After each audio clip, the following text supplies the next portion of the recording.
د هندي پوځ مشر وایي که امر راته وشي کشمیر د پاکستان له منګولو خلاصوم. په سلامونه اونۍ کې علم او هرکلی کوم.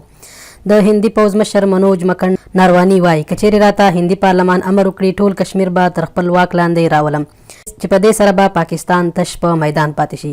ناروانی وایي که رښتیا هم راته د هند پارلمان لوري امر وشي نو دی چمتو دی چې د څو ساعتونو په اوږدو کې به ټول کشمیر په بشپړه توګه تر واک لاندې راولي چې په دې سره به ترې پاکستان هم خلاص کړي. نوموړي خپلو ولسونو ته ویلي دي که غواړئ چې آزاد کشمیر هم د هند برخه شي نو دی چمتو دی چې آزاد کشمیر په هند راګډ کړي.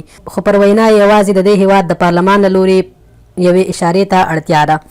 د هند رسنیو د راپورونو له مخې د هندي د تازه ټاکل شوي مشر په خپلو څرګندونو کې ویلي دي چې هند لا وړاندې دا حق درلود چې پر پاکستان د ترهګرو ملاتړ په توګه هم برید وکړي.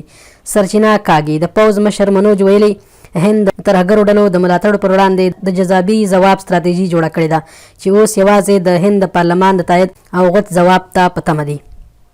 د هند له لوري د دې څرګندونو وروسته د پاکستان حکومت لا هم رسما څه نه دي ویلي. د هند او پاکستان ترمنځ بیا ځلي کړکېچ او لانجې هغه مهال رامنځته شوي کله چې هند تر خپلې ولکې لاندې د کشمیر نیمه ازادي او خپلواکي اعلان کړه او ټولې چارې د هند د حکومت په لاس کې واخیستې. په دې مسله باندې هندي او پاکستاني ځواکونو څو ځله پر پوله نښتې او جګړې وکړې چې له امله یې دواړو لوریو ته پراخه مرګ ژوبله واوښته.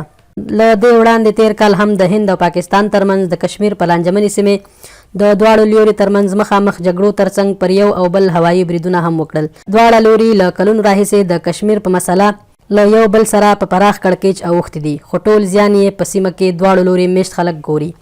دا و زموږ نننی راپور. که په اړه یې څه نظر لرئ موږ ته یې په کمنټ کې ولیکئ. تر بیا مو الله عمل.